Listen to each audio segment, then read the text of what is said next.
Uma menina sabe que tem um relacionamento doentio com um rapaz. Aquele rapaz não faz bem a ela. Ele traz uma carga negativa para ela demais. Ele a deprime, ele a joga para baixo o tempo todo. E ela não consegue romper aquele relacionamento. Por quê? Porque ela tem medo de perder aquele rapaz. Ela tem medo de perder o pouco da satisfação que representa estar com ele. Isso é uma dependência, né? A dependência é quando você não é capaz de equacionar o tanto de prejuízo que você está tomando ao ficar ao lado daquela pessoa.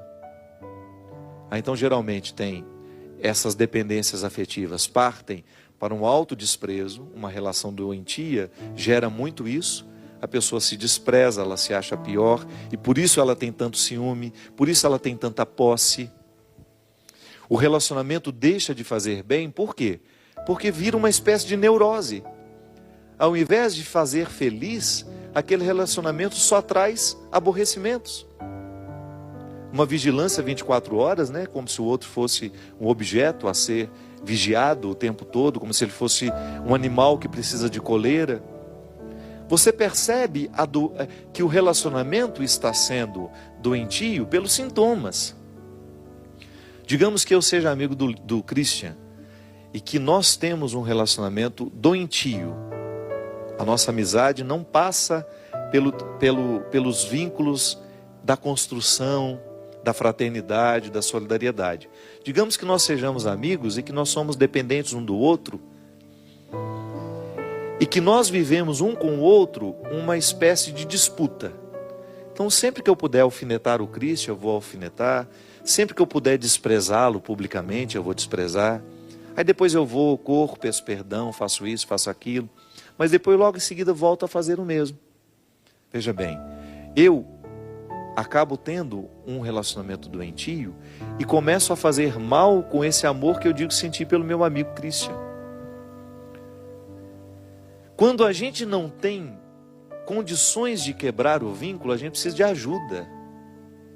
Quando a gente não tem coragem de assumir o sofrimento que vai ser causado por aquele rompimento, que essa dependência me faz querer ter o Cristo perto de mim o tempo todo. Mas como é uma relação doentia, ela não é positiva.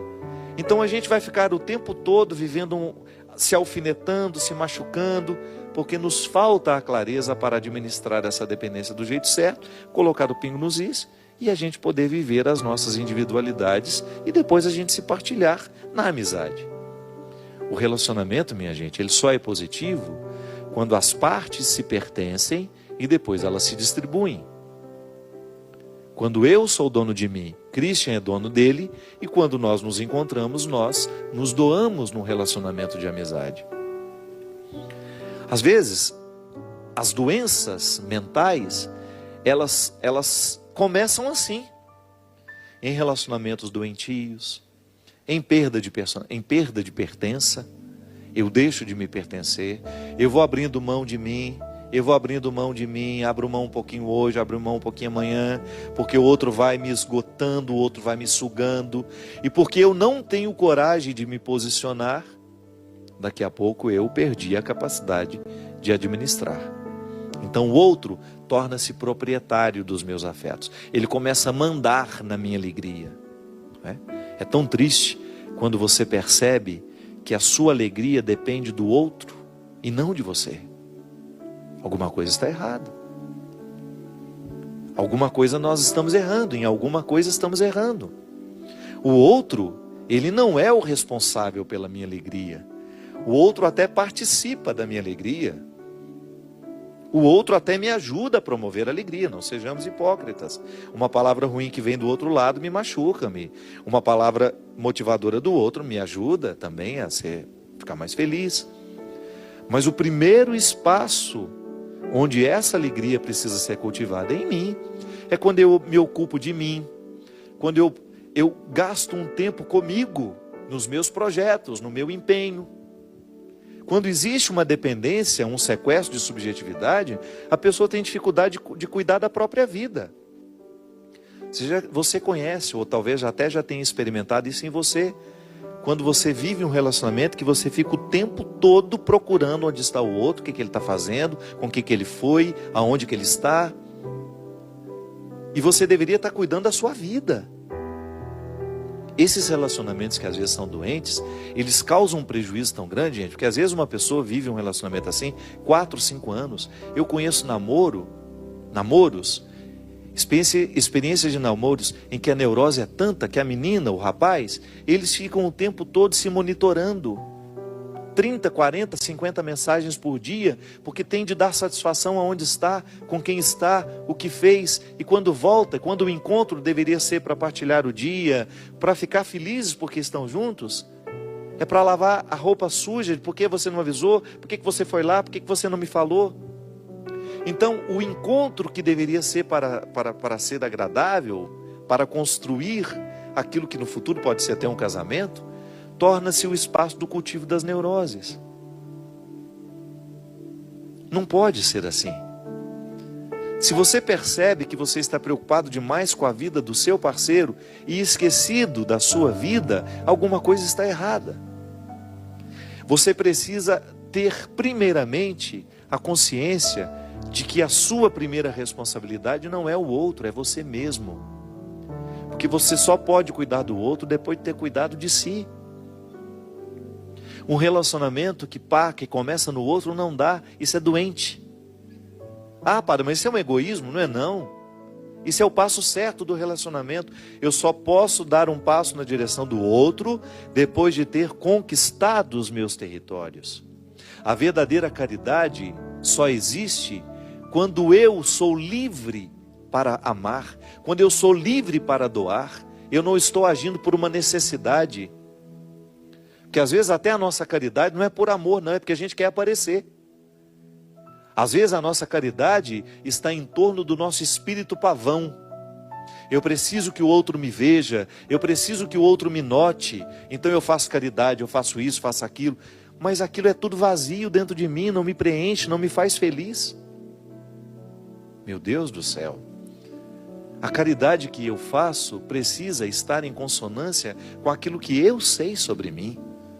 É essa minha liberdade interior me motivando a conquistar cada vez mais os territórios que são meus, conhecendo os meus defeitos, as minhas possibilidades, para que depois eu dê um passo na direção do outro e faça o mesmo na vida dele. Ao invés de ser um sequestrador, eu quero ser um libertador. Eu não quero estabelecer relacionamentos de amizade em que eu faço um papel de sequestrado ou de sequestrador. Só tem sentido a gente estabelecer relacionamentos se for para a gente ajudar o outro a fazer a conquista dessa liberdade interior. É aquilo que a gente fala, né? A gente precisa de ter amigos que nos façam amigos de Jesus. Aprendi com a minha amiga Marina Patrus, lá em Belo Horizonte. Uma frase simples. É verdade.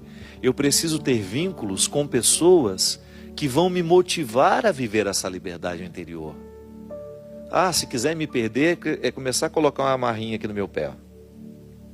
Saio fora, vou longe, vou embora. Você sabe por quê? Eu levei muito tempo para compreender o processo da liberdade. Você acha que eu vou dar passos para trás, na direção contrária da liberdade que Deus quer para mim?